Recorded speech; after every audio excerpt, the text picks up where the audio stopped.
সাফল্য। আমরা সবাই জীবনে সাফল্য লাভ করতে চাই। প্রত্যেক ব্যক্তি এটা চান যে নিজের কর্মক্ষেত্রে তিনি যেন সর্বশ্রেষ্ঠ হয়ে থাকেন।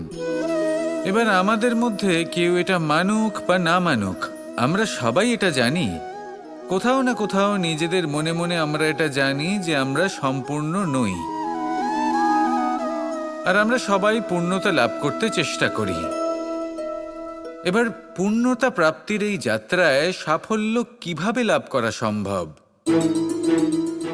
কেউ বলবে নিরন্তর পরিশ্রম করতে থাকো, দৃঢ় নিষ্ঠার সাথে অগ্রসর হও, সাফল্য অবশ্যই লাভ করবে।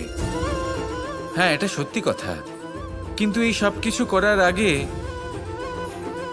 একটা সিঁড়ি আছে, একটা শিক্ষা আছে যা জীবনযাপনের অংশ করে তোলা গুরুত্বপূর্ণ। আর সেটা হলো আপনার এটা বোঝা উচিত যে আপনি ঠিক কি ভুল করেন যার জন্য আপনি সাফল্য পর্যন্ত পৌঁছতেই পারেন না। আর এটা বোঝা প্রয়োজনীয় যে কিভাবে এই ভুল শুধরে নেওয়া সম্ভব। নিজের অন্তরে সেই সাহস জাগিয়ে তুলুন যার দ্বারা আপনি নিজের ভুল স্বীকার করতে পারবেন। সেই ধৈর্য জাগ্রত করুন যাতে যতই কঠিন হোক না কেন আপনি নিজের ভুল শুধরে নিতে পারবেন। তার সাথে পরিশ্রমও করুন, দৃঢ় নিষ্ঠার সাথে সামনে এগিয়েও চলুন।